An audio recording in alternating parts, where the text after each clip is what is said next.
Night fell as a young man walked through the alleys of a noisy neighborhood. Neighbors were shouting at one another. He passed by some trash bags, hearing the flies buzzing around them. He reached the door of his home, a tiny studio apartment with very little space. The young man pulled back his hood and let out a deep sigh. Ramen for dinner again. This was Bong Joo-hyuk, 25 years old. Unemployed, he juggled 3 part-time jobs, working as a shop cashier, a waiter, and any odd job that required manual labor. There was a very simple reason why the poor guy couldn't save any money despite working so hard: debt. But he had no doubts about his actions. Even while facing hardships, he needed to pay what he owed. He thought about this while reflecting on how he was just a simple guy with no special skills, only a healthy body. He no longer saw a bright future for himself, imagining only an ordinary life without great achievements. As he ate, something bright and blue appeared before him. Bong Joo-hyuk, you have awakened. This was the message displayed by the system. Instantly, Joo-hyuk spat out, everything in his mouth startled, trying to understand what this strange thing was. The awakening. Some people called it a blessing, a chance to hit the jackpot and turn one's life upside down, a stroke of luck even rarer than winning the lottery. But the problem was simple. You had to stay alive to enjoy it. Entering the tower was dangerous. At any moment, one could be eliminated by monsters, suffer through extreme heat or cold, be affected by poisons, or fall into traps. He had always followed one rule strictly: avoid any kind of confrontation, no matter the reason. He did his best to avoid any dangerous situation, even small superstitions like walking under a ladder or near a construction site. Yes, he was a loser and a coward. He had lived his whole life that way, but now he had simply awakened. Trying to stay calm, he rested his chopsticks on the table and wondered if it was real. Maybe I'm so tired I'm hallucinating. It was then that he reached out his hand and shouted, "Status. Window!" Before him appeared his name, level, affiliation, and the summoning trait. The catalog was empty, allowing for only one summon. His expression changed instantly. This is actually real. I'm not dreaming. My trait is summoning. Awakened individuals receive an ability called a trait. Traits come in many forms, such as swordsmanship, spear, defensive arts, archery, martial arts, gigantification, slashing, summoning, and healing, to name a few. Spirits, familiars, golems, and demonic beasts are some types of advanced summons. Summoning is a skill that allows the summoner to utilize specific categories of summoned beings. With all this information racing through his head, he wondered, what kind of summoner am I? I should try using a skill now that I've awakened. He gathered his strength in a futile attempt to do something and shouted, "Summon!" but nothing happened. Embarrassed, he tried again. Random summon? Scratching his head, he remembered that maybe it didn't work outside the tower. A player's skills, including their techniques, only work inside the tower and cannot be activated outside of it. Aside from being able to check the status window, a player is no different from an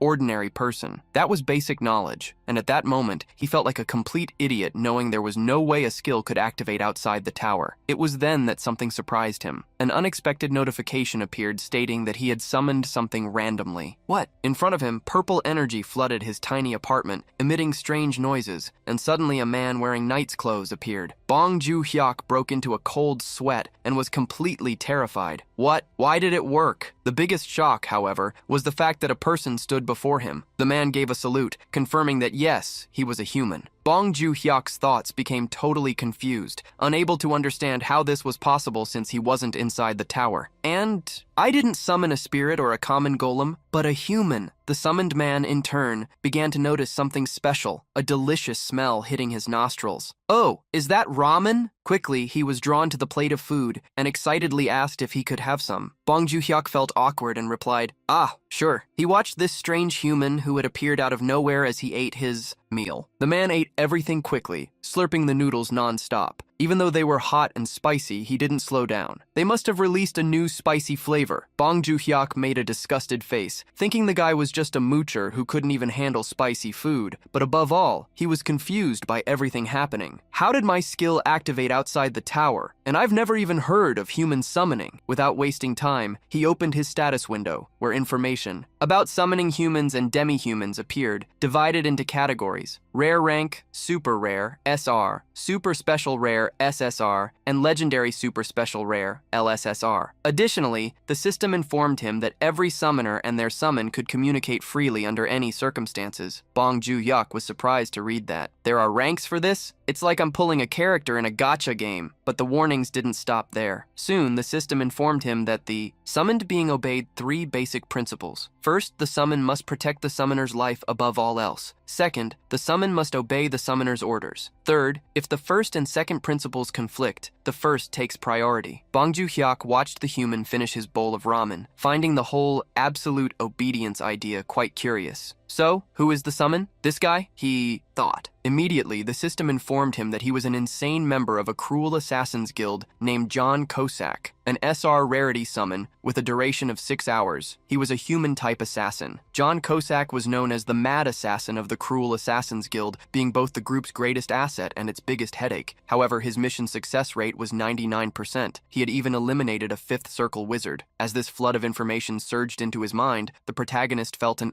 intense headache and his eyes widened, turning pale. His mind seemed to be pulled directly into Cossack's past, as if being dragged against his will. As his consciousness sank into that vision, Cossack moved rapidly, and the protagonist's mind seemed to swirl in the air around him. Cossack advanced toward a group of people, his movements resembling a strange dance where several heads were tossed into the air as they were struck by his blades. Then, he arranged all those heads in a row, decorating them with red ribbons while maintaining a gentle smile on his face. The protagonist trembled watching it. Is he crazy? Why is he wrapping their heads like gifts? Is that why he's called the Mad Assassin? At least, is it a gift? But Cossack still had another objective in mind. His calmly insane gaze turned toward a large house. His end came because of a single failure, the true target of that mission. Cossack entered the room silently, like a shadow, and raised his dagger to finish the strike. However, the target was none other than the strongest swordsman in the Empire, and with a single decisive blow, Cossack was defeated. So this is Cossack's last memory, the protagonist thought as he saw that intense scene. Suddenly, Cossack appeared behind him and asked, "What are you thinking about?" That was enough to completely freeze Bong Joon-hyuk. He threw himself backward in a massive fright, while Cossack apologized calmly. "I was just wondering if you had any orders for me." It was at that moment, Bong Joon-hyuk remembered he didn't need to be afraid, as the summon had to obey his orders. Gathering all his accumulated courage and frustration, he ordered, "Mr. Cossack, please wash the ramen pot." Quickly, Cossack began performing all the household chores the protagonist gave him, leaving everything sparkling. Bong Joon-hyuk was surprised by the speed and the complete lack of complaints. "He really does everything I say," he thought. Watching Cossack clean the table, he asked cautiously, "Mr. Cossack, you wouldn't do anything absurd, would you?" Cossack kept the smile on his face and replied that he would obey any order from him. That brought some relief, but Joon-hyuk still felt he needed to test. "It bark for me?" There was an uncomfortable pause, and Cossack's expression shifted when Joon-hyuk added, "Like a dog." A heavy silence filled the room, and in that instant, Joon-hyuk realized he might have gone too far. However, unexpectedly, Cossack began to bark non-stop, leaving Joon-hyuk completely relieved. He gave a thumbs up, convinced that his summon was indeed very obedient. Suddenly, loud knocks echoed at the front door. "Bong Joon-hyuk! Are you in there? Open this damn door!" It was the debt collector, coming to collect his debts. Today is the day to pay the interest, Joon-hyuk thought. Immediately, he ordered Cossack to get up quickly. Joon-hyuk had borrowed 10 million won because the banks refused to help him, and he had no choice but to turn to a loan shark. The money was used to pay for his father's surgery, who had slipped on ice and fractured his hip, and to pay for his younger brother's college. He had no choice. Remembering this, Joon-hyuk bit his lip, regretting having believed he could pay it back quickly, when the interest alone already totaled 5 million won. I know it was a stupid decision, but what else could I do? There was no other way, he thought. He turned quickly to Cossack, who flashed an insane smile and readied his swords. "Just give the order. I will bring the head of that." Before he could finish, Joon-hyuk started pushing him toward the bathroom, firmly ordering him to hide and not make a sound. "Keep your mouth shut and don't move!" Even so, Cossack calmly asked if he could at least breathe. It didn't take long for a clearly malicious man to press against Joon-hyuk's neck. "You look well, Bong Joon-hyuk. The interest payment didn't go through, so I got worried. Thought you might be sick or something." The protagonist tried to justify himself, saying he had forgotten, but that the amount had just been sent. The man's thick voice reverberated through the room as he said, "If things get too hard, don't push yourself, okay? You can always sell an organ if you're tight on cash, just one. Kidney, and all your problems are over." One of the men accompanying the collector even brought up Joon-hyuk's younger brother, and, with a crooked smile, commented that it was actually a good idea. The younger they are, the more they sell for. Joo-hyuk remained silent, but his sharp gaze eventually drew attention. Huh? What's with that look? You looking for trouble? Even so, he swallowed all his anger, looked up awkwardly, laughed nervously, and scratched his head. No, of course not. I would never dare. Shortly after they left, slamming the door hard. After that, Joo-hyuk called for Kosak, saying he had done a great job hiding in silence. At that moment, he felt more exhausted than ever. He had worked a double shift, received news of his awakening, summoned a human, and dealt with a visit from debt collectors. He thought for a moment about all his debts and wondered, should I really try to climb the tower? No, the money would be good, but there's no way a coward like me could manage to scale the tower. While reflecting, Kosak asked what he should do now, but Joo-hyuk had no idea. What do you want to do? With a peaceful smile, Kosak raised his hand and replied, in that case, can I watch TV? It's been a while. The request was a bit unusual, but Joo-hyuk saw no problem with it and decided to let him be. Time passed, and Joo-hyuk was already lying down, while his summon remained seated watching K-dramas. He watched Kosak smile and thought that even though it was a summon, having someone else around wasn't such a bad thing. It was almost comforting. Until now, I've been working to the point of exhaustion, completely alone. This is nice. And so, he eventually fell asleep. When morning came, the alarm went off at 8 o'clock. Joo-hyuk looked quickly at the TV, wondering where Kosak was. Right, the duration was 6 hours, wasn't it? There was a time limit. He remembered the system window stating that the summon had returned in the middle of the night. He got up, knowing he had to start another day of work. However, behind him, the television was broadcasting breaking news on GBC News. Earlier today, in Yongno-gu, Seoul, at the office of the illegal private lending company Smile Cash, that immediately caught Joo-hyuk's attention. His toothbrush almost fell out of his mouth when he heard that a total of 3 victims had been found dead. What shocked him most was the detail that the heads had been left decorated with red ribbons. Joo-hyuk knew exactly what that meant, as it was John Kosak's signature. In that instant, he fell into despair. Comforting my foot, I didn't summon a companion. I summoned a completely unhinged assassin. The news was among the top headlines of the day. The Smile Cash case, dated February 14th. The scene was extremely gruesome, leaving behind traces of pain and suffering, and there they were, the heads lined up in a row, adorned with red ribbons. The protagonist trembled and sweated from nerves, repeating to himself how screwed he was. That had definitely been Kosak's work. While biting his nails, he heard a voice say, "Excuse me." A body was holding its own head while speaking. "Can you ring this up at the register, please?" At that moment, Joo-hyuk felt as if he were living inside a horror movie. His imagination immediately took him to a shop decorated with ribbons everywhere in the middle of Valentine's Day. "Aren't you gonna help me?" the talking head commented. Joo-hyuk threw himself back in a fright, but soon his mind snapped back to reality. He was at work, and a customer was asking if he was okay. Embarrassed, he apologized out loud. "I'll help you right now." Later, he was still completely stunned by everything and walked among people who were laughing while he could only sigh. He couldn't focus on work anymore that day, so he decided to take time off from all his shifts. Those people who died, was it because of me? He thought, as he moved further and further away from the happy crowds. The snow fell more intensely, and the light was on in his small studio apartment. Joo-hyuk accessed the catalog again, where the information about the mad assassin of the cruel guild, John Kosak, appeared. He really is a mad assassin. Since I'm his summoner, he won't hurt me, but it's still scary, he thought, analyzing every detail. Then he extended his hand and said firmly, "Designated summon, John Kosak." Instantly, a glowing screen appeared, informing him that before performing the summon, he needed to leave a satisfaction rating for the summoned being. The rating worked with stars, exactly like common apps. Without thinking much, Joo-hyuk gave him the middle finger, completely dissatisfied. "I was just watching TV, and he went out eliminating people without anyone telling him to. For being such a massive headache, 1 star. What kind of trouble is an ordinary guy like me getting into?" Shortly after, he paused for a moment and reflected, "That's what I'd like to give, but I can't be that cruel." In the end, he ended up selecting 3 stars for Kosak. He remembered that his mother was a coordinator for a water purifier rental company, so he knew very well the weight of a low rating. "Even when I'm not satisfied, I never give 1 star. Seconds later, John Kosak was summoned again. He appeared with a smile on his face and spoke excitedly. "Reporting for duty! It's a pleasure to see you again. Thank you for the 3 stars. I will work even harder." As Joo-hyuk observed the sweet, innocent, and excited Kosak, he wondered if he was truly capable of eliminating 3 people. Then, gathering all the seriousness he could muster, he asked, "Those men who came to my house yesterday, was it you who dealt with them, Mr. Cossack?" Without losing his smile, he confirmed that it was, leaving the protagonist completely speechless. "I took care of them last night, right before I was desummoned." Ju-hyuk could only think that a true monster stood before him. He felt everything at once, repulsion, a heart racing with anxiety and fear, but he forced himself to stay calm. After all, Cossack couldn't hurt him. Still, he needed to understand how it was possible, since there was no way Cossack could know where their office was. It was then that Cossack explained, "I planted a tracking mark on those individuals when they invaded your home, Summoner Bong." Ju-hyuk was terrified, wondering if that was some kind of skill and why he would go that far. The answer came simply, because they were a threat. It is better to eliminate threats in advance. Outraged, Ju-hyuk shouted, "But I never ordered you to." It was at that moment that everything made sense. This was a direct consequence of the third principle. If the first and second principles conflict, the first takes priority. In other words, absolute obedience could be ignored if the summoner was in danger. He couldn't even order the summon to harm itself. Ju-hyuk took a deep breath and explained that there was no real threat in that situation, only a personal judgment. Cossack tried to justify it, saying there could be various interpretations. "From my perspective, those men were a threat that would eventually put your life at risk, Summoner." It was a perfectly reasonable. Before he could finish, Ju-hyuk interrupted him, completely desperate. That's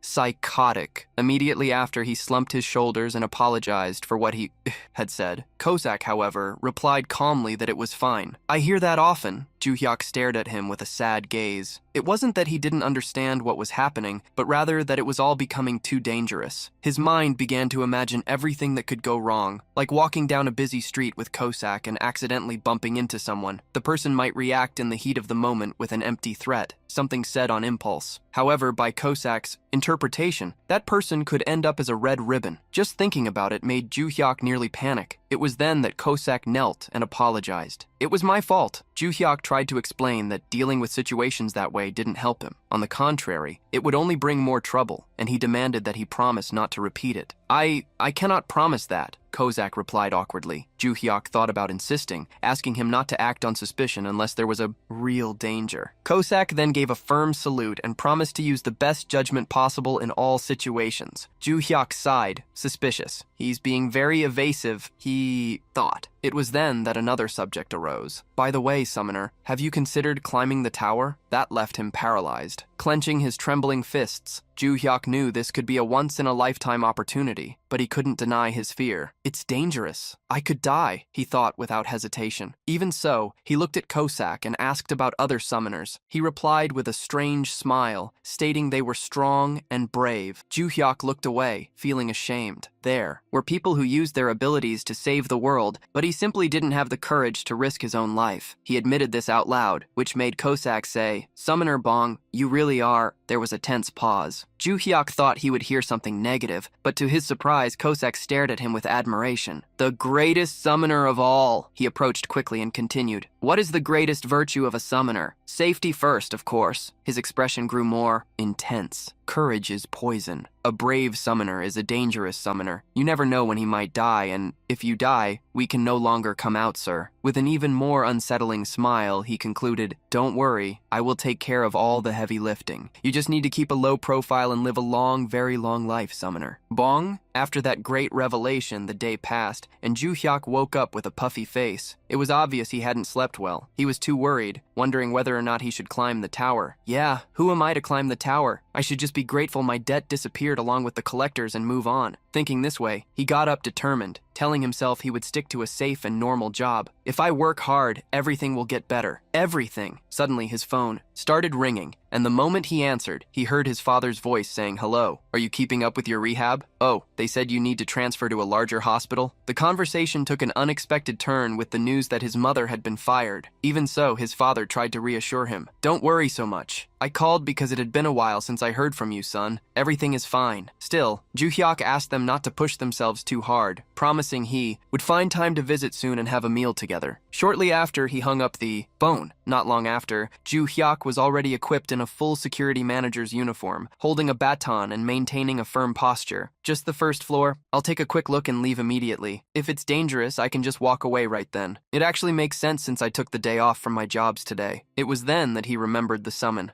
Still, he didn't necessarily have to stay with Kosak. He could try to summon someone else. With a slight smile, he thought, who knows? Maybe I'll get a legendary super special rare. However, the system appeared informing him that the random summon was not available and that there was a cooldown of 28 days. In the end, Kosak appeared again, reporting for duty. Ju-hyuk believed he didn't know he had tried to summon someone else, so he remained calm for a few moments, welcoming him. Soon after, he revealed he had decided to enter the tower. Already? How brave of you, Kosak commented, unable to hide his excitement. But right after, he added, no, I take that back. You shouldn't be brave. Ju-hyuk told him not to worry, explaining he was just going to take a quick look and then leave. With that agreed upon, Kosak asked him to throw away all those crude things, explaining that when they entered, he would be the guide himself. He would ensure Ju-hyuk entered safely and stayed comfortable the whole time without having to lift a single finger. Then, Ju-hyuk activated the system screen and requested entry to the first floor. Kosak was jumping happily, but the moment the system responded, he grabbed Ju-hyuk by the collar and said firmly, "Now, wait a second." Entering the tower was like falling into a digital system, with numbers and lights cascading around as Ju-hyuk was pulled inside. His body moved through the stream without control, and the sensation ended abruptly. Ju-hyuk's eyes widened, breaking into a cold sweat, completely unprepared for the experience. During the fall, Kosak grabbed him, maintaining control as they were both launched onto the first floor. Soon after, they landed inside a protected area shielded by a blue hexagonal barrier, isolating them from the surrounding environment. Still dazed, Ju-hyuk looked around and realized the first floor was a dry, cracked wasteland with no signs of life. A strong sense of nausea hit him, causing him to hunch over for a few seconds until he caught his breath. Meanwhile, Kosak stood firm, as if nothing had happened. He approached and helped Ju-hyuk up, simply commenting that it would soon cease to be a problem. He then moved forward, calling Ju-hyuk to leave the safe zone and advance. As soon as the tower recognized their presence, a message appeared stating that physical abilities had been enhanced. Ju-hyuk stared at his own hands, feeling the curious sensation of now being a player. The system also sent the first floor mission, which consisted of defeating 5 fat larvae with resilient skin. Shortly after, several creatures emerged from the hot soil. He would have 2 hours to complete the mission, and would fail if he were defeated or gave up. Ju-hyuk remembered everything he had read about the tower's creatures and noted that the first floor served to test abilities. Those larvae were considered training enemies with almost non-existent attacks, but skin that was difficult to pierce. He swallowed hard, thinking that other players took about 30 minutes to defeat just one. And now, being a player himself, he would have to try to take one down. Ju-hyuk took a step forward, making Kosak visibly tense as he questioned whether such effort was truly necessary. He stood before the creature as if in a silent duel, and for a moment turned to ask to borrow a weapon, lowering his guard completely. The larva began to lift its body and opened its mouth, revealing something glowing green just below. The movement made Ju-hyuk freeze, and upon turning and noticing the size of the creature in front of him, he panicked and begged Kosak for help. That was a decision the summon considered sensible. At an impressive speed, Kosak rushed toward the creature, told Ju-hyuk to step back, and with a swift strike, the larva disintegrated, scattering a greenish substance through the air. He then moved through the others using his blade burst skill, launching them all upward and ending the confrontation at once. Ju-hyuk was completely impressed by what he had just witnessed and commented, surprised that everything had been resolved in an instant. The system then informed him of the completion of the first floor, along with a level up. As a reward, Ju-hyuk received 100 grams of magic stone.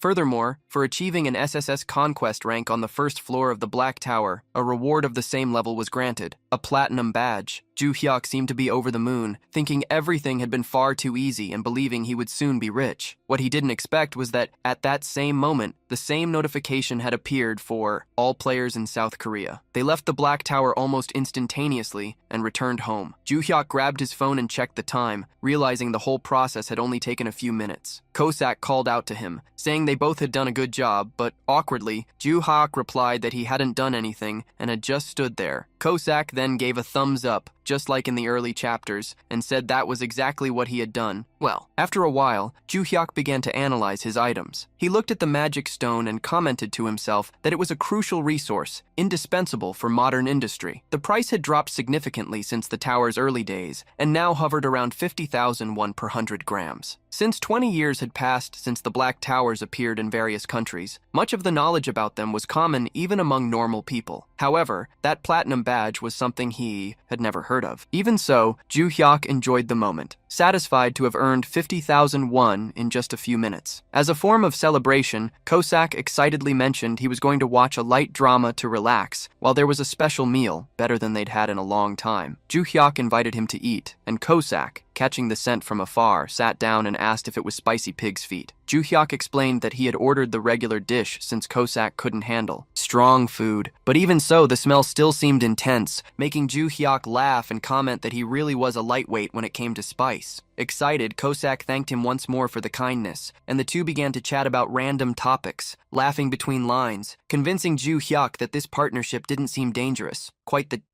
opposite. The following morning, Ju Hyuk hung a new daily routine on the wall. It stated that he would work at the convenience store during the day and at the restaurant at night, leaving his part-time cleaning job. Instead, he would return home and conquer the tower with John Kosak. To him, it was a perfect plan. Thus, he summoned Kosak, who was ready as always, commenting that he had earned 5 more stars and didn't even know where to use them, which led Ju Hyuk to ask if the satisfaction rating was really that important. Kosak explained that the better the rating, the more varied benefits were obtained, such as manifestation time, rank promotion, and higher summoning chances. Soon after, both entered the second floor of the Black Tower, where the mission was to defeat 10 quick-thinking fat larvae in 2 hours. The problem was that they moved everywhere, faster than Ju Hyuk had imagined, making him ask what he should do. Kosak laughed and said there wouldn't even be time for that, as they would finish in a few minutes. He then lunged forward, throwing his daggers, stating he would finish quickly and escort him back home, while Ju Hyuk stayed behind asking if he wanted chicken that day. The daggers hit their targets with precision, and the larvae were eliminated instantly, leaving Ju Hyuk completely surprised. Soon, the system message appeared informing him of the completion of the second floor, the level up, and the reward of 200 grams of magic stone, plus another platinum badge for an SSS rank. The progression continued up to the 5th floor, with each conquest strengthening the partnership between the two, until the system informed him that Ju Hyuk had collected 5 platinum badges, granting a special privilege, the increase of simultaneous summons to 2 slots, which left him genuinely surprised. Bong Ju Hyuk believed that even with Kosak sweeping everything away so quickly, it would still make him a great conqueror. This might turn into a long-term battle, he thought, imagining himself crossing the finish line of a long journey. Furthermore, he would be even safer now. He could perform another random summon, but there were still 20 days left on the cooldown. Let's hold steady and be careful until then, he imagined, picturing the easy life he could have as the two continued to advance through the tower without stopping. The next day, he would be ready to scale the 6th floor again and keep climbing higher, and meanwhile, in the Republic of Korea, at the Awakens Management Agency building, all the agent players were in a room discussing. One of them remained silent, thinking, when will it ring today? Morning or night? Maybe late at night? Suddenly, a woman approached, snapping him out of his immersion, and asked, "You're thinking about the announcement, aren't you?" He jumped and turned to her, annoyed. "I've told you to stop that habit of scaring people." However, she justified herself, claiming she couldn't help her curiosity. These were Team Leader John Guang and Section Chief Lee. "Mina." He composed himself and asked if any announcement had been made, and she confirmed, yes, an SSS rank completion of the 6th floor of the Black Tower in Korea. He couldn't help but think that it was happening again. Global announcements for the Black Tower had been ringing one after another lately, and the content was nothing other than news of completions with that rank, which made him think, it's definitely a single person, since floors 1 through 5 were completed in order. They imagined it was undoubtedly someone with unprecedented talent. If floors 7 through 10 were completed with the same rank, it would be truly impressive. Their thoughts were interrupted by a hand slamming on the table. A bald man announced, "You both know that until now, Korea's best record was rank A." That man was Park Kyung-sod, director of the Awakens Management Agency. He continued, "The fact that a rank above that exists, and that a global announcement appears for a completion, was revealed this time. It turns out that in the international community, players changing nationalities is quite common. There are even kidnappings happening in secret, so this was a legitimate concern for them." Firmly, Park Kyung-sod stated, "Before we end up losing this person to another country, we need to find this player immediately. Maintain total surveillance on all newly registered players." 2 days had passed, and Kosak was already working on his household chores with complete excitement. Today would be the 8th floor. Our protagonist was also happy they were conquering floors one by one each day with 0 effort. The 10th floor was also a floor made for beginners, but regardless, everything was going smoothly. It didn't take long for both to walk the lands of the 8th floor, where the mission was to defeat 10 red-spined frog warriors. Once again, the mission was successfully completed, and in addition to the standard rewards, he had earned a tower-exclusive healing potion. The global notice appeared, and the badge was granted. Back at home, Kozak bowed awkwardly, appreciating his summoner's good work. But our protagonist always insisted, "But I don't do anything every day." Embarrassed, Kozak pointed out, "Just entering the tower is already the hardest part." Our protagonist couldn't help but thank Kozak because, thanks to him,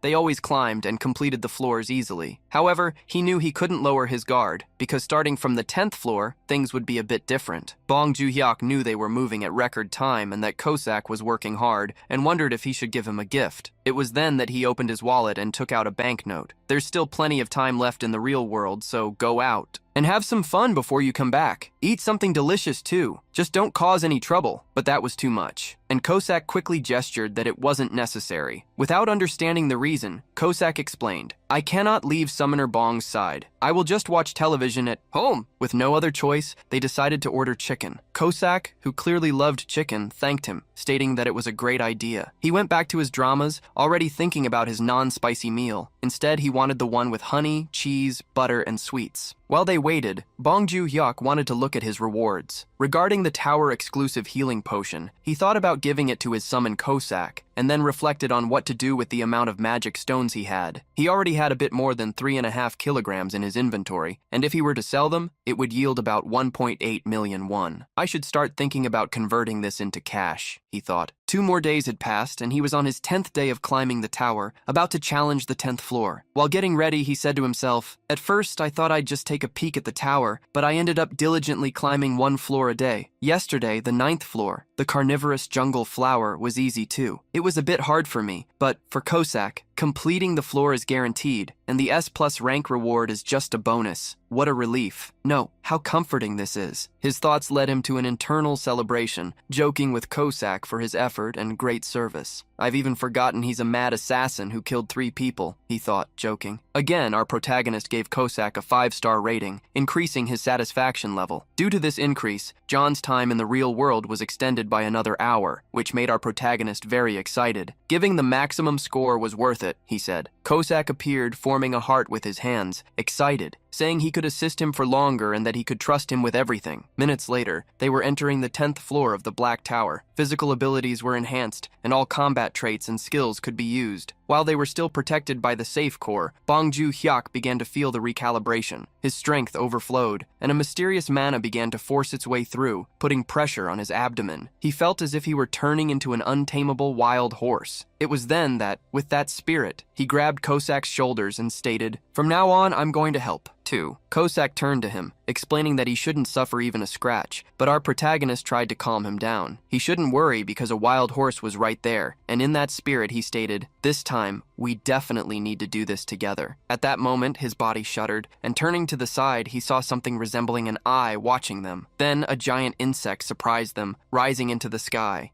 Is that a 10th floor monster? How did other players manage to defeat something like that? He thought, returning to being just Bong Joo-hyuk, the coward. Well, sending 2 people to catch mere insects really seems a bit damaging to human pride, he said to Kozak, who was confused, as there was nothing particularly damaging about it. But Bong Joo-hyuk insisted, "This is extremely damaging to my pride!" So he wished strength to his summon. The creature, which was 5 times larger than Kozak, roared and pointed its claws at him. However, Kozak's movement was so fast that he jumped from end to end, scaling that praying mantis. With an intense and striking gaze, he delivered several slashes, cutting the creature into tiny pieces. At that same moment, the system reported the mission's success, and this time, Bong Joo-hyuk had earned 1 kilogram of magic stones. He had completed the SS rank, Conquest, and again earned his platinum badge. Since he had earned 5 more of these, another privilege was granted, the ability to copy a skill possessed by a summoned entity. Back at home, Bong Joo-hyuk was excited about this possibility and had several options on the displayed list: Blade Burst, Shock Break, Stealth Ambush, Poison Dagger, Shadow Step, Rupture, Stealth, Invisibility, Polymorph, and so on. While he was analyzing, Kozak passed by and realized what it was, then revealed, Without a doubt, it's Shadow Step. The option to copy a skill appeared, right? Don't ask, don't think, learn Shadow Step. Bong Joo-hyuk wanted to understand the reason, but the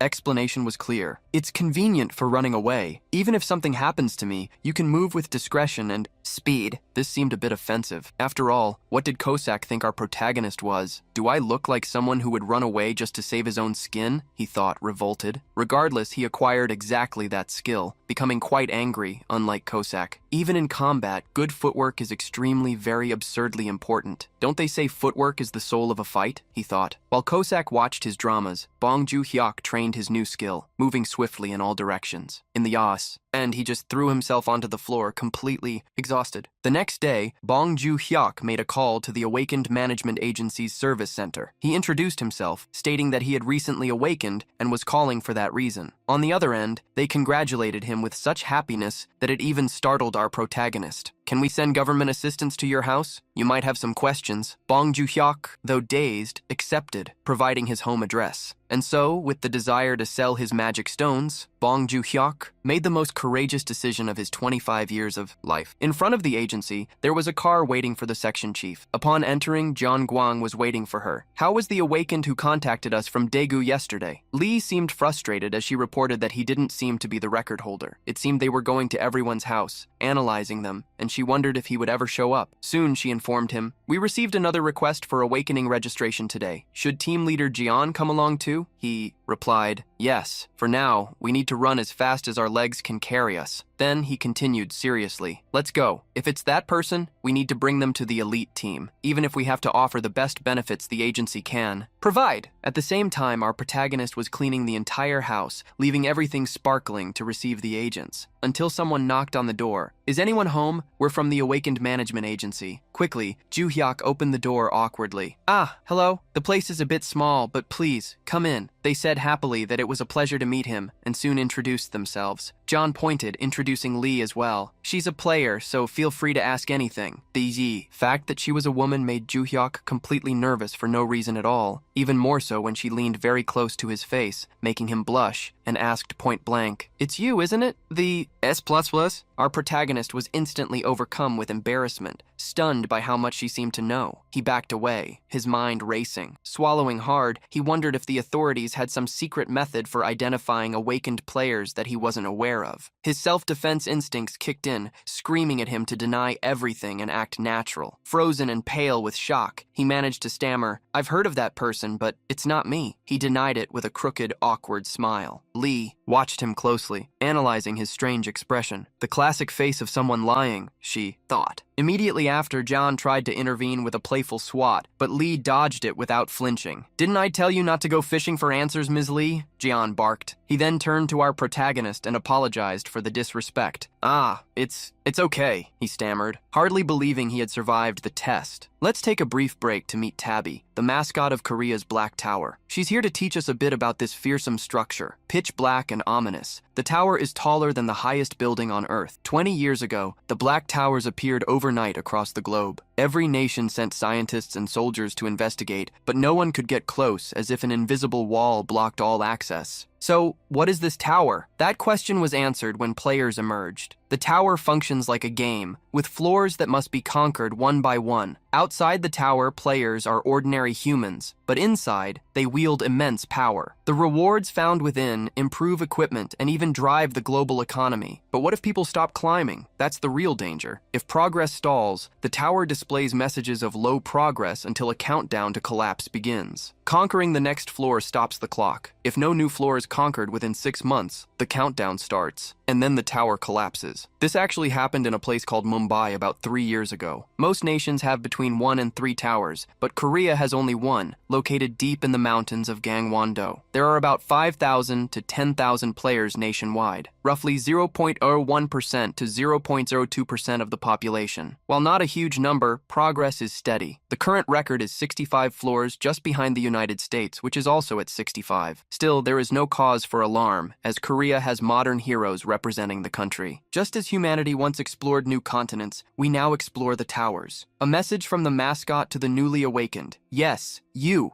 are humanity's next hope. Why not register today as an official player? Become a hero too. You just need to click join and be part of this incredible journey, supporting us and helping maintain the channel. As the mascot's message ended, John closed his laptop. And with that, you've completed our mandatory orientation. Now for some verification questions. Our protagonist was still surprised by how much it felt like a polished corporate script, but his thoughts were cut short when Jian asked if he truly was an awakened. Bong Joo-hyuk dumped several crystals onto the table, confirming that he had indeed entered the tower and made some progress. See, here are the mana stones I collected. They immediately asked which floor he had reached, and he replied, the 10th. The agents exchanged glances. Knowing that was the same floor as the recent S++ record, they began to wonder if this was the man they were looking for. Lee didn't hesitate. Player Bong, have you heard about the recent global announcement? Bong turned pale and repeated his natural expression from before. Yes, I heard. Whoever it was must be amazing. Ha ha, heh. John noticed his nervousness and told him there was no reason to be anxious, but the sweat began to pour and his body trembled. The agents were now certain he was hiding something. John began to explain the details. Players are divided into two groups, the elite raid team and the general raid team. General players set their own schedules and climb freely as freelancers. Elite players, however, work directly with the Awakened Management Agency. They tackle the highest floors but receive funding, equipment, and security support, because outside the tower, players are still just people. There is also the factor of a steady salary for elites. During the explanation, our protagonist was panicking. If they find out I'm the S++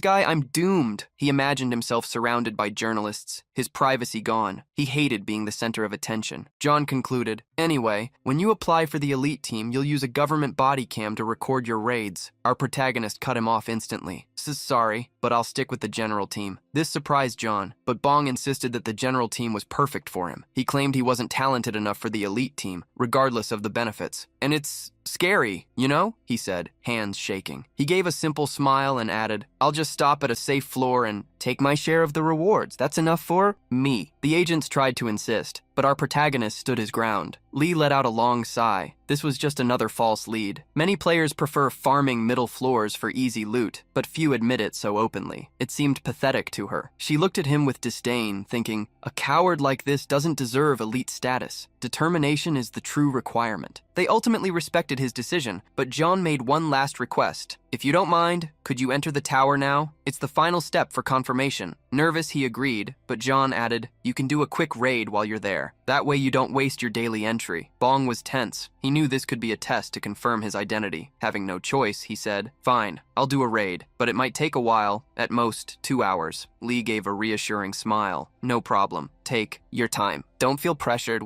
Bong stood up with feigned confidence and told the agents to make themselves at home, mentioning the TV and drinks in the fridge. Then he departed for the tower. John immediately asked for Lee's assessment. Hard to say about talent, but he seems timid. Every gesture he makes is guarded. He'll probably quit at the 11th floor. When Jian asked why, she explained that the floor tests one's fears. You mean the long-tailed burrowing centipedes? Jian asked. Those creatures weren't particularly difficult, just extremely disgusting, but one had to kill 100 of them. Someone like Bong would surely panic. He'll retreat to the safe zone and give up, she said coldly. John believed her. She had been accurate so far. Inside the dungeon, John Kosak was summoned. He appeared enveloped in a bright glow, ready for action. When the mission appeared, requiring them to kill 100 centipedes, Bong was incredulous. Of all the things, 100 of them? John was confident. He could finish in 5 minutes. But Bong snapped, No, this time slow and steady. No S++ rank this time. John understood immediately. So today we play it safe. Bong had a sadistic grin. Fine by me. Let's bury that record under a messy raid. With a total garbage record, I'll completely escape the suspicion of being the S++ player. John sliced his first creature in half, but Bong shouted that it was still too fast. It needed to be much slower. As John began to stall, jumping from one creature to another, a large centipede surged up at Bong's feet, taking him by surprise. Crap! I have to run! But his body froze, and something gross dripped onto him, attracting the others. When John saw this, he rushed back, shouting, Summoner Bong, leave it to me. These disgusting pests shall not touch you. He began slaughtering them in massive numbers, his blade cutting dozens at a time. Bong spiraled into despair, begging him to wait, to go slower. But all he saw were defeated creatures littering the floor. That's an order, Kosak! Hold back! but John could not obey. His master's safety came first. "If you get hurt like that again, it will—" Before he could finish, Bong fainted just as the announcement rang out. "Notice: the 11th floor of Korea's Black Tower has been completed. Rank S++.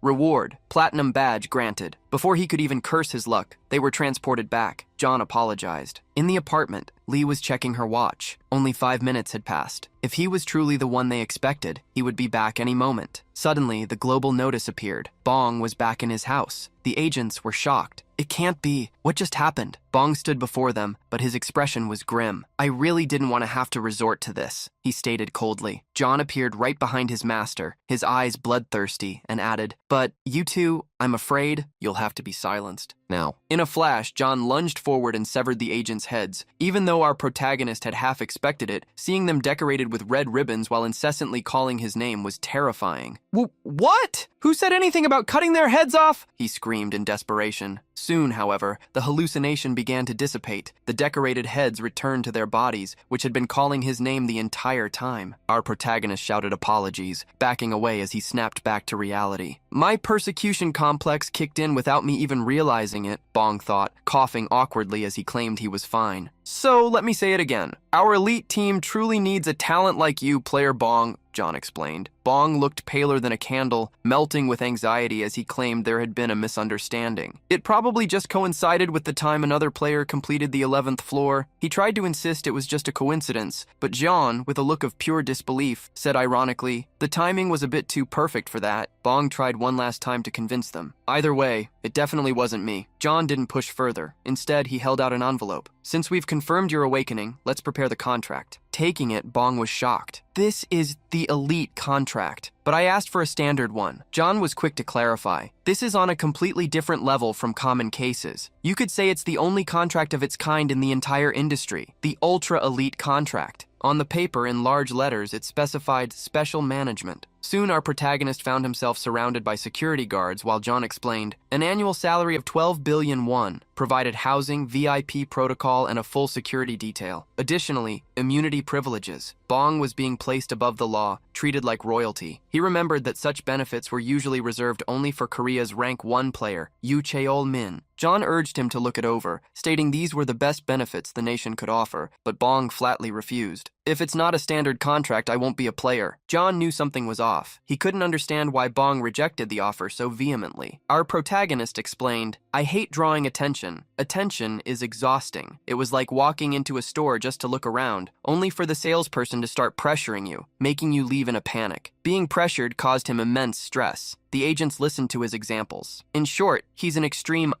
introvert. To Bong, climbing the tower at his own pace was fun. The future was uncertain, and he didn't know what lay ahead. For now, he felt it was better to retreat. John understood and decided to proceed with the standard contract, and they shook hands. In his mind, the protagonist justified his choice. An elite contract didn't just bring benefits, it brought a heavy responsibility. Even if he wanted to take a break, he wouldn't be able to, as he'd be part of a team created exclusively to scale the unconquered upper floors. "I refuse that kind of weight. I'm satisfied just living more comfortably than before." At the Awakened Management Office in Hanamdong, Seoul, team leader John was questioned. "This is completely different from the interim report. Didn't you say over the phone he was a timid player with no will to climb?" Leader John agreed. "That is correct." This led to another question. "And a person like that achieved rank S++? Confirming it once more, John tried to explain. "He seems to have a unique disposition. He went from an ordinary citizen to rare grade." The department manager wondered if they had the wrong person, but John's assistant insisted it was impossible. The timing was too perfect. The elderly director of the office slammed the table. "Who cares if he's timid? This is unprecedented talent. Bring him into the elite team no matter what." Chief John agreed. "He will definitely become part of the elite team." Meanwhile, Bong Joo-hyuk shouted at John, pretending to be angry. "I already said absolutely not." He scolded John. "What was that? We got caught. If you do that one more time, you get nothing. Immediate de-summoning." Reprimanded, John apologized. "Yes, sir." A short time later, notices appeared for Bong Joo-hyuk. Entering the Black Tower of Korea, 12th floor. Mission: defeat 20 ice spear weasels. Time limit: 3 hours. Upon arrival, he quickly summoned John. As John answered the call, Bong smiled internally. "Great! He responds promptly. I think I can trust him this time." He believed that if they completed the 12th floor normally, the management office would lose interest. However, the cold was bone-chilling. He had come prepared, but it was much colder than expected. Walking ahead, John suddenly turned back, realizing Summoner Bong was falling behind. Are you all right? I'll finish this as fast as possible and escort you to a warm room. Bong wanted a slow pace, but John dashed off. If something goes wrong, you'll catch a cold. A cold is an incurable disease. John tore through the ice weasels, shattering their spears and bodies while screaming, Summoner Bong's life is in danger! Sniffling from the cold, Bong tried to force John's absolute obedience, but it didn't work. Soon, a notice appeared. You achieved rank S on the 12th floor. Reward, platinum badge granted for S++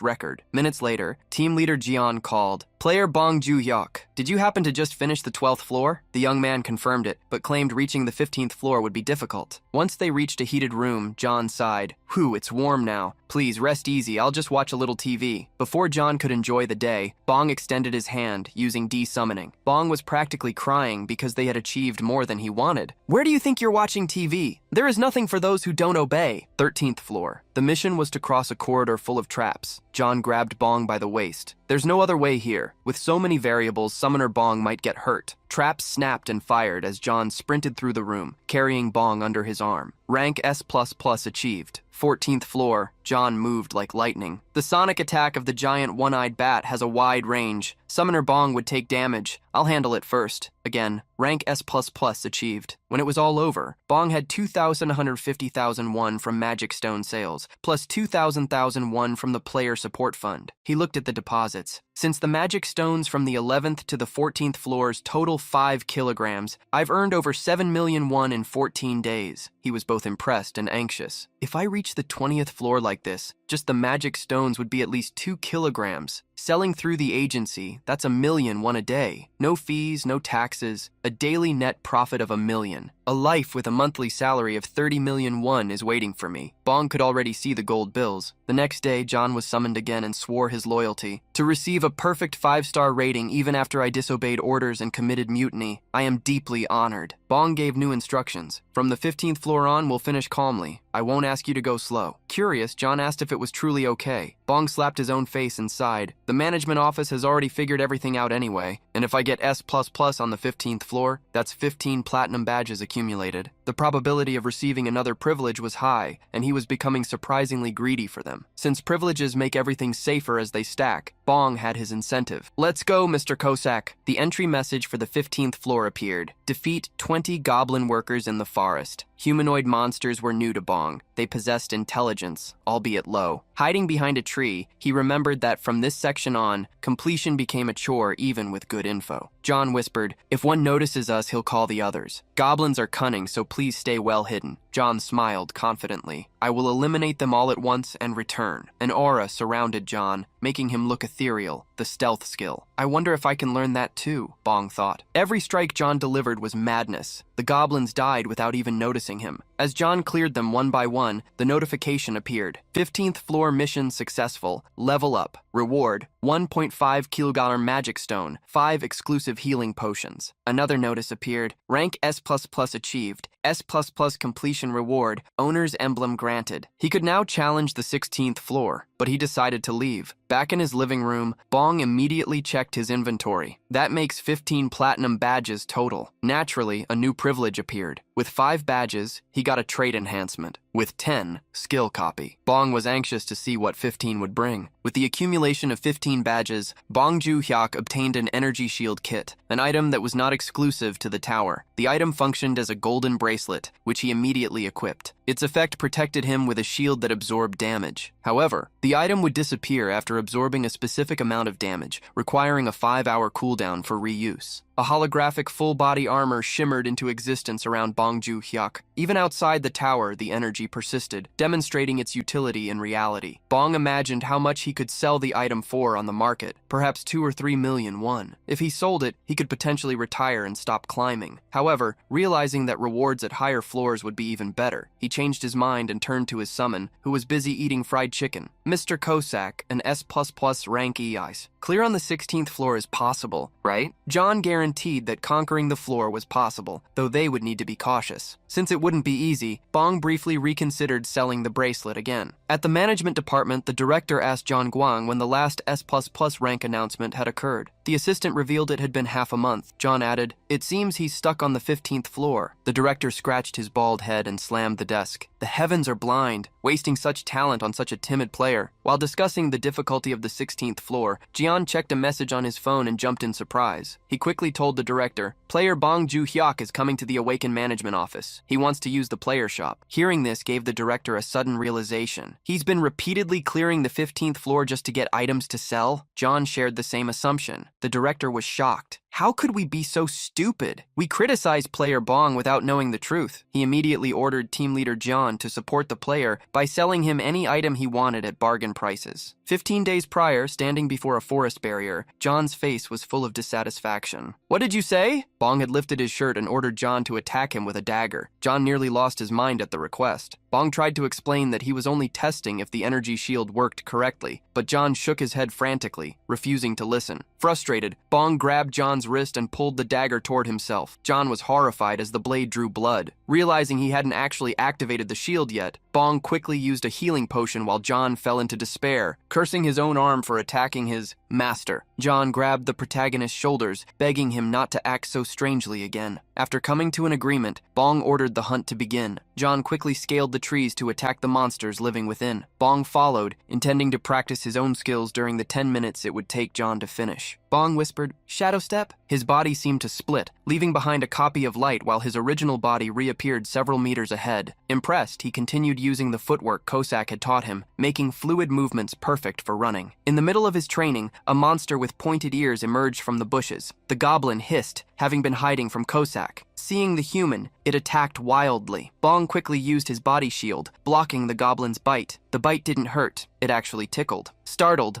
Bong delivered a high kick, sending the goblin flying. The goblin landed near John, who finished it off with a sword strike. "Nice pass, kid. Do you play soccer?" John suddenly sensed danger and used a tree to spring toward Bong. He checked the summoner's entire body, even smelling his armpits to see if he was sweating from stress. When Bong insisted he was fine, John scolded him furiously. "I told you many times. Being brave is a bad thing, Summoner Bong." Bong covered his ears to block the shouting, apologizing profusely. After half a month of training, Bong Joo-hyuk grew accustomed to his skills. He had accumulated 22.5 kilo of mana stones, with a market value of over 11 million won. Team leader Jian was delighted when Bong called to ask about visiting the player shop. Although John wanted to send a team to Bong's house, Bong insisted on going alone, though he couldn't refuse the limousine John sent for him. Bong arrived at the department in luxury and was greeted by Jian. "Long time no see, player Bong." After registering his palm print at a scanner, Bong insisted on shopping alone. As he reached for the door, it opened automatically with a robotic voice. "Welcome to the player shop." The shop was incredibly luxurious, but Bong was confused by the lack of other players. Assuming it was because the items were expensive, he decided to sell his mana stones first. The clerk informed him the 11 million won would be deposited in 3 days, but allowed Bong to use the credit immediately. Meanwhile, the director asked Jian how the shopping was going. Jian revealed the shop had been closed specifically for Bong, and that he had instructed the staff to give him a 90% discount, knowing a timid player wouldn't accept things for free. By the end of the day, Bong brought home an adamantium mace, bought for 2 million won, and basilisk leather boots, bought for 3 million won. Knowing these items normally cost 20 to 30 million, Bong suspected team leader John had personally helped him. Though he was annoyed because nothing is free in this world, he couldn't hide his happiness over the boots. The next day, John Cossack was summoned once more, greeting Bong with his usual enthusiasm. John expected the 15th floor, but Bong revealed they were going to the 16th. Bong added, "The summoning cooldown is over." John got excited. "Summon another one." As he prepared the magic, Bong prayed to every deity for a blessing. Using the random summon, magic filled the room and a silhouette began to form. The figure grew larger and was lifted into the air. Unexpectedly, the summoned man's head slammed into the ceiling, getting stuck. Bong stared in utter desperation. "What the hell did I summon?" Looking at the hole in the ceiling, he knew his savings would now have to go toward home repairs. "Would you like me to describe the appearance of the new summon, or move on to the 16th floor? Thick arms covered in tribal tattoos began to form. Feet, equally massive, shook the ground the moment they touched it. The giant who emerged did not fit inside Bong Joo-hyuk's house. Standing at least 3 meters tall and as wide as a car, he was far too large for the small apartment to contain. When the giant lowered his head, pulling it out of the hole he had punched through the ceiling, a terrified Bong wondered if this was truly a human or a monster. John didn't wait. He lunged with both feet to attack the summon. "Get back, you bastard!" John's feet struck the giant's face firmly. The the giant simply sat on the floor. John continued to attack, yet failed to cause even a scratch. This only fueled John's rage. "Why are you like this? Did you come here to ruin my life? What's with that look? Bow your head, you bastard!" Seeing John attack the giant so furiously made Bong think they already knew each other and held a long-standing grudge. The giant exhaled a powerful aura, as intimidating as his tattoos and the thick hair covering his body. With a somber gaze, he replied to John, "That does not hurt, it only tickles." Faced with the provocation, John drew his daggers. "Let's see if you can keep talking once I'm finished with you." Before John could strike again, Bong stepped between them. "Stop!" Bong was practically in tears. The ceiling was already ruined, and he couldn't handle any more chaos. John's attitude shifted instantly. He sat down the moment Bong Joo-hyuk gave the order. The protagonist then asked John Cusack for some privacy. "I need to talk to our new friend." John felt leaving wasn't necessary and revealed that the man before them was quite famous. "He is notorious in our world for being a total idiot. I bet he doesn't even know the 3 laws." Hearing John insult him, the giant with tribal tattoos corrected him. "Those 3 laws, I know them. Memorizing was hard." John demanded the man recite them, and with great effort he began. "First, obedience to the summoner must be absolute. Second, the value and the struggle of the summoner must be understood as the priority." As he strained to remember the 3rd law, the giant's brain practically short-circuited from the effort. John immediately pointed at him, warning Bong, "Did you see that? He's a total moron. We should just eliminate him now and ban him from being summoned for at least 100 days. Bong Joo-hyuk checked the giant's information. Stupid savage, meat shield of the Great Plains tribe. His name was unknown, his rank was rare, and his type was human savage warrior. Manifestation time limit, 10 hours. Summoning cooldown, 3 hours. Seeing that the warrior was only rare rank, the lowest he could obtain, Bong viewed him as a waste. He wondered if he should wait another month to use the summon again. To decide, he interviewed the warrior. Name? The savage warrior didn't know. The next question, "Do you know where you are from?" The warrior didn't know that either. Bong asked one more, "Do you know about the tower?" However, the giant knew nothing of it, or perhaps couldn't remember. Frustrated, Bong decided to check the giant's detailed traits to see if there was anything noteworthy. As soon as he tried, a shock surged through his body, dragging him into the savage's memories, just as had happened with John Cusack. When he woke, Bong was in an unknown plain. A short distance away, a massive warrior ran happily. He had chased several butterflies and was playing with them, marveling at their colors. This was a savage warrior of the Great Plain tribe. They were beings of pure soul who found true happiness simply by being one with nature. In that moment, carrion wolves appeared, contrasting with the warrior's innocence, creatures whose physical strength stats were of the highest level. The savage warrior grabbed the wolves that were about to attack him and treated them like pets, hugging and kissing them. But this savage warrior had a mind emptier than most. With a malicious smile, a man approached the warrior. "You are bigger than I thought. I am Eris. What is your name?" The warrior couldn't even remember his own name. In the end, the savage warrior fell for the false hero's deception and was used as a meat shield in the battle against the super beast Hydra. With his resilient body, he endured the Hydra's breath attack and counterattacked. He tore off the creature's heads one by one, unaware that his own skin was melting, driven only by the simple thought of protecting his comrades. However, he eventually succumbed to the accumulated damage of the acid breath, melting away completely, surrounded by the shadows of those he believed were his friends. Bong finally understood why the warrior was called a meat shield. The story was heartbreaking, making him bite his lip. Making his decision, Bong Joo-hyuk extended his hand to the warrior. "Welcome. Let's climb the tower together." The giant reached out. Just one of his fingers was the size of Bong's hand. As Bong held it, he said, "Let's start by giving you a name. Do you prefer Yanan or Gobang?" The giant didn't know which was better, and when told to choose, he picked the name Gobang. Giving the warrior his name, Bong Joo-hyuk stated confidently, "I will make you happy. You trust me, right?" The giant decided to trust Bong Joo-hyuk because he was his summoner. Bong then brought John over. "Mr. Cusack, Mr. Gobang, and I, the 3 of us will be companions from now on, so let's work together." John was initially dissatisfied about working with the warrior, but after doing some mental math, he grew excited to help. John wagged his tail like a puppy. "Oh, say no more, sir. Now that I look at him, he looks like a reliable meat shield. I'll mold him into someone useful for you." With everything settled, Bong Joo-hyuk celebrated and planned the next step. "Let's head to the 16th floor immediately." Angered because Gobang didn't respond enthusiastically, John immediately scolded him. The group consisted of a timid player, a disturbed assassin, And now, a hollow-minded meat shield warrior. On paper, it sounded like a recipe for disaster, but it would prove to be anything but. The notifications appeared. Entering the Black Tower of Korea, floor 16. Physical stats strengthened to match current level. Combat traits and skills now available. After the three materialized in the Black Tower, Bong Joon-hyuk received his mission. Eliminate 30 goblin scouts within 5 hours. As they walked through the forest, John asked Summoner Bong to activate his energy shield. You must always be prepared to use Shadow Step at any moment. While John reminded Bong that those goblin bastards had poisonous attacks and were fond of ambushes, the goblins were already watching, hidden among the trees. A blowgun emerged from the branches, aiming at Bong Joon-hyuk. The goblin blew, firing the needle like a rocket. The attack sped toward Bong, but mid-flight, John Cossack caught the arrow. He screamed as dozens of goblins leaped toward them. "It's an ambush!" Bong Joon-hyuk jumped behind a rock for cover, while John used all his agility to catch and block the arrows flying his way. Countless arrows rained down on the rock Bong was hiding behind. Fear gripped his heart. They were hiding and waiting? There must be more than 50 of them. Acting as a leader, Bong Joon-hyuk quickly coordinated the team. "Go Bang! Get in front and block!" Go Bang's eyes glowed with golden energy. With every step, the ground shook as if an earthquake were occurring. Go Bang leaped high into the air, as tall as the trees, and the goblins were directly in his path as he came crashing down. John, who was fighting the goblins, noticed the monsters suddenly trying to flee. When a shadow loomed over him, John looked up. Gobang's descent shook the entire forest,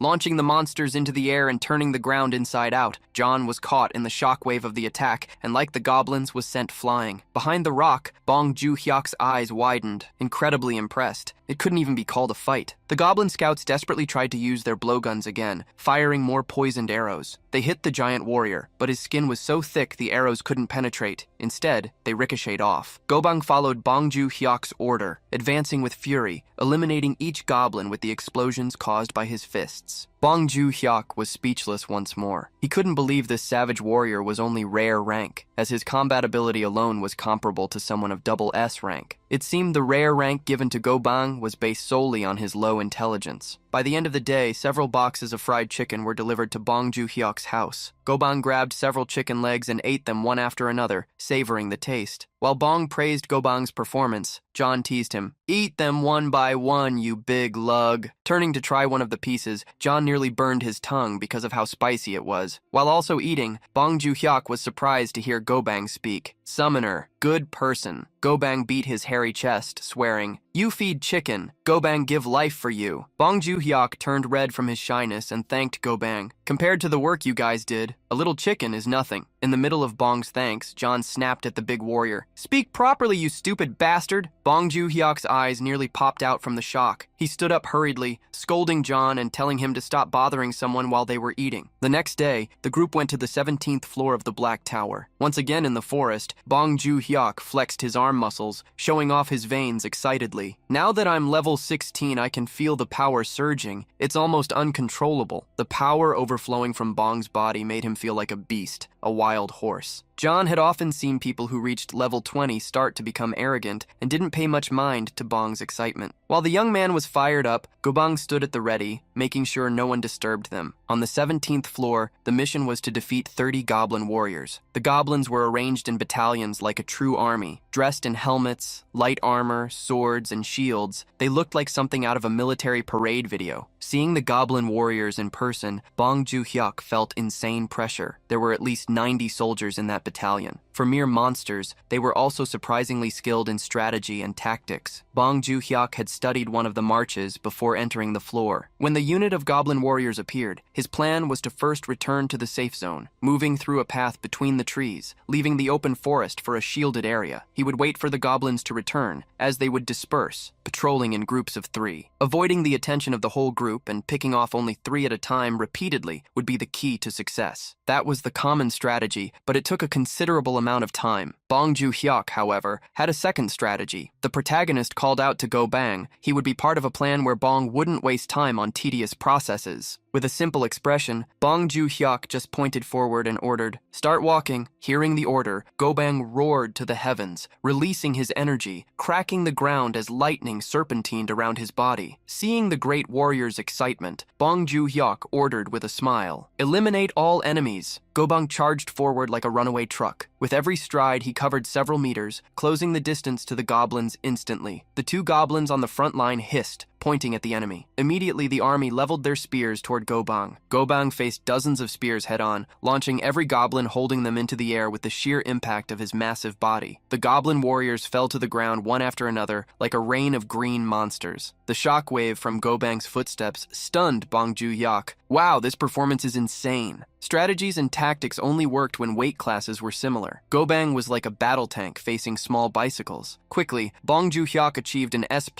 rank conquest on the 17th floor of Korea's Black Tower. As a reward, he obtained another platinum badge. While Bong Joon-hyuk watched excitedly, John noticed something that left him shocked. The group moved directly to the 18th floor, where dozens of assassin-class goblins appeared before them. This time, the mission was to defeat 30 of them. Bong Joon-hyuk ordered Gobang to advance immediately. Surprisingly, these goblins utilized stealth skills. However, Gobang simply extended his arms and hugged several trees at once, capturing the invisible goblins as well. Yet, because Gobang lacked high intelligence, he didn't realize he had caught the monsters and looked from side to side, confused. As Gobang continued searching for the monsters, Bong Joon-hyuk realized it might not be as easy as he had imagined. At that moment, an arrogant laugh echoed through the forest. John stood with his nose in the air and hands on his hips. "You've suffered watching this ignorant bastard's strategy until now. I shall purify your eyes with an elegant tour." Entering Shadow Step Tower, John mocked, "The stealth of these goblins is nothing compared to mine." John moved in a zigzag pattern through the invisible goblins, delivering a single finishing strike to each one. The acrobatics John performed with every dash brought elegance to his movements. The kill counter rose rapidly. Bong Joon-hyuk watched John Kosak's skill open-mouthed, but his expression soon shifted into a satisfied, sly smile. John had fallen right into his trap. Kosak was becoming anxious because his screen time had decreased due to Gobang's appearance. His competitive spirit was at its peak. The harder John worked, the more Bong's own skills would grow from the gains obtained. Confidence surged through Bong Joon-hyuk as he gripped the adamantium mace. He was already at level 18, and with all his strength, he released the inner horse hiding within him. With his metaphorical mane blowing in the wind, Bong Joon-hyuk, who had mapped out every strategy before entering the floor, was ready to fight. The goblin's stealth level wasn't high. If Bong Joon-hyuk concentrated, he could detect their movements. Believing he had nothing to fear, having practiced shadow steps several times while repeating the 15th floor, he charged. The protagonist ran through the trees until he got behind an invisible goblin. However, at the moment of the attack, he misstepped, his foot twisted, and he lost his balance. Still, by a stroke of luck, the mace struck the goblin. The goblin was eliminated by the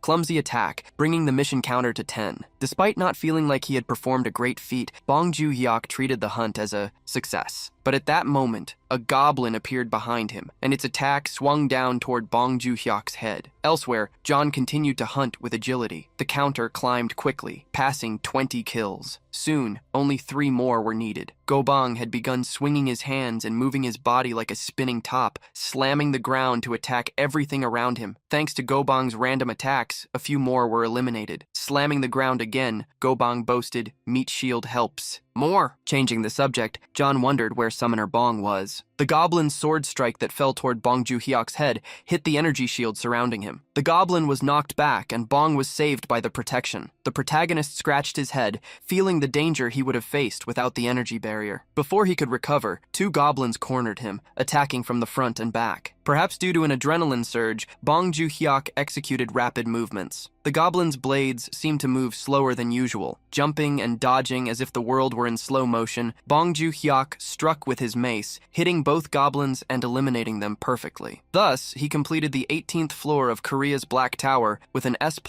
rank. As a reward, he also obtained a platinum badge. As soon as Bong Joon-hyuk's battle ended, John came running, searching for him. Bong Joon-hyuk, looking at a notification screen, commented, "I think I was the one who landed the final blow." John fell to his knees, crying because he had left Bong Joon-hyuk in danger. At the Awakened Management Agency, a new notification appeared. The 18th floor had been cleared with an S++ grade. The director slammed the table in celebration. Beside him, team leader John commented, knowing it was Bong Joon-hyuk, "He is unstoppable. He definitely prepared thoroughly." The old director excitedly claimed he would have revealed himself if he were in Bong's shoes. He was breaking records consecutively. However, team leader Jian and his assistant knew that revealing his identity was dangerous. Since player Bong Joon-hyuk was super special, John stated they needed to take even more delicate care of him than the elite. teams. On the news, a new secret celebrity went viral. A new wind blows through the climb of the Black Tower in Korea. After a 20-day hiatus, an impressive 18 consecutive S++ rank completions have been recorded. This is an unprecedented record. The history of the tower climb is being rewritten. It is estimated the mysterious player is at level 19. Not just players, but the entire nation is interested in discovering this player's identity. The television was turned off. John sighed after seeing the news on the screen once more. Nearby, Bong Joo-hyuk asked him not to sigh. If you have something to say, please say it. John sighed again and stated, "This ended up being too fast." "The speed at which you are realizing your talent, sir." Bong Joo-hyuk pointed at himself, confused. He waved his hands with a flushed face, asking John to stop joking. But John wasn't joking. The shadow step the summoner had shown on the last floor was a perfect movement, something even he had worked hard to master. Bong Joo-hyuk's movements were becoming dangerous. Speaking sincerely, John warned anxiously, "You're going to start finding combat fun and gain confidence. And that's how the danger increases proportionally. If you lose yourself, it could be dangerous. We made a promise, didn't we? Safety first, self-preservation first." Confused by John's exaggeration, Bong Joo-hyuk confirmed the promise. "I absolutely will not do anything dangerous." John nodded, but he felt uneasy looking at the casual smile in Bong Joo-hyuk's eyes. John cried internally as he had a premonition. Our summoner. It feels like he will definitely cause an accident someday.